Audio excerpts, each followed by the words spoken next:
الأروقة الأزهرية قديما ضمت كبار العلماء. تتم في جامع الجامع الأزهر في بداية عهد الدولة.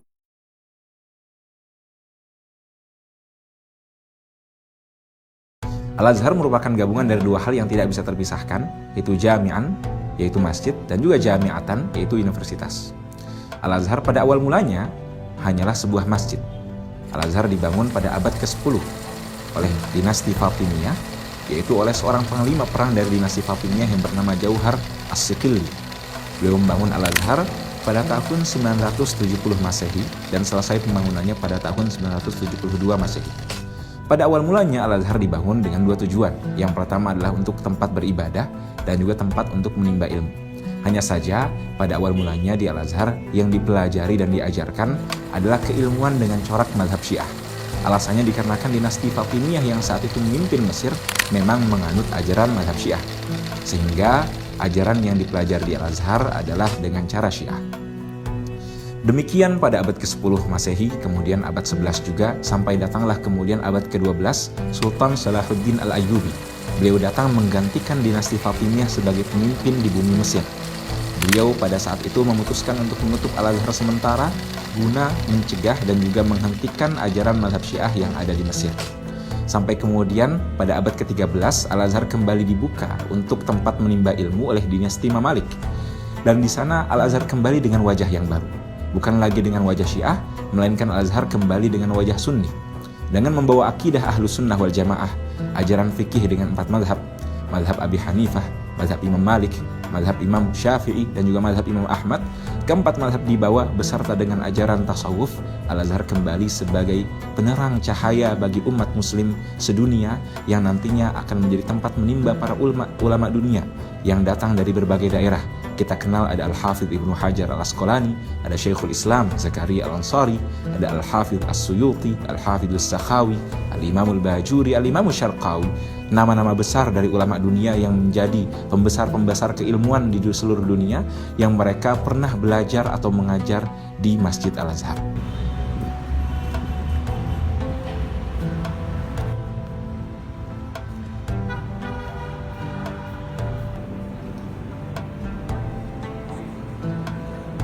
Al-Azhar merupakan kiblat dunia dalam keilmuan. Dipelajari dalam Al-Azhar ada banyak sekali ilmu. Dalam sebagian referensi disebutkan bahwasanya dipelajari di Al-Azhar setidaknya ada 20 ilmu yang dipelajari. Baik ilmu alat maupun ilmu maqasid.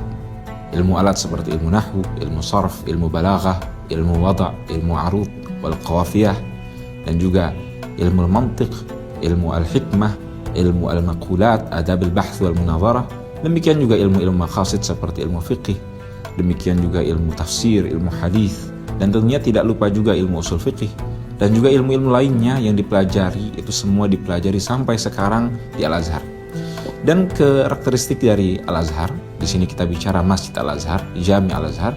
Karakteristik yang sangat istimewa adalah di mana ilmu-ilmu ini dipelajari dalam Al-Azhar tidak serampangan, melainkan dengan tartib, dengan manhaj yang kita kenal dengan tadarruj, yaitu bertahap.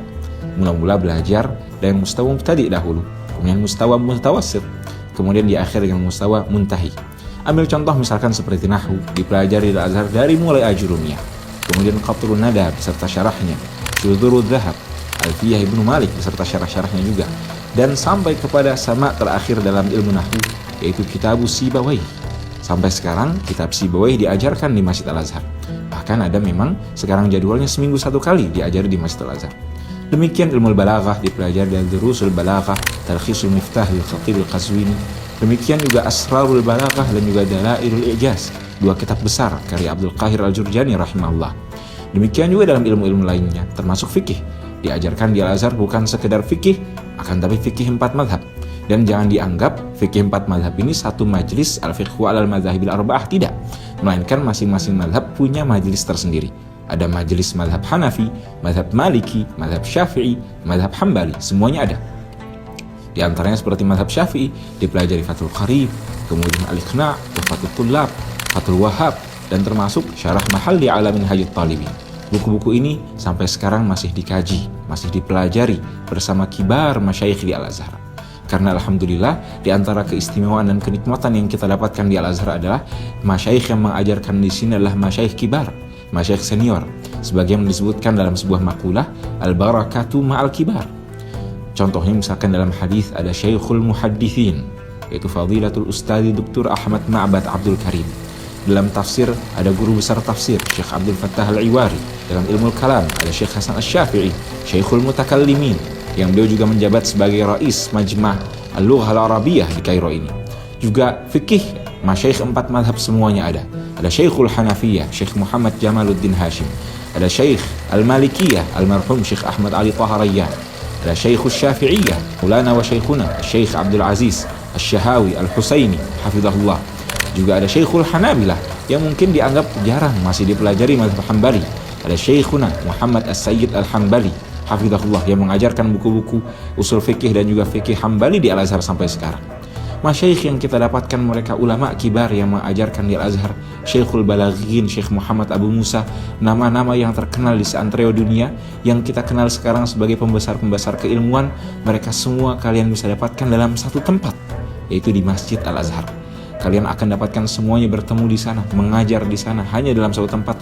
Bahkan bagi orang yang tidak niat belajar pun datang ke Masjid Al-Azhar hanya sekedar ingin melaksanakan sesuatu, ada suatu hajat, dia akan mendapati para ulama di sana mengajar di Masjid Al-Azhar. Inilah keistimewaan hal-hal yang kita dapatkan nikmat alhamdulillah di Masjid Al-Azhar ini. Dan Masjid Al-Azhar ini juga menjadi nikmat bagi setiap mahasiswa yang belajar di universitas, di kampus Al-Azhar, di mana dia tidak hanya terpaku kepada diktat di universitas saja, melainkan bisa meluaskan kajiannya di masjid.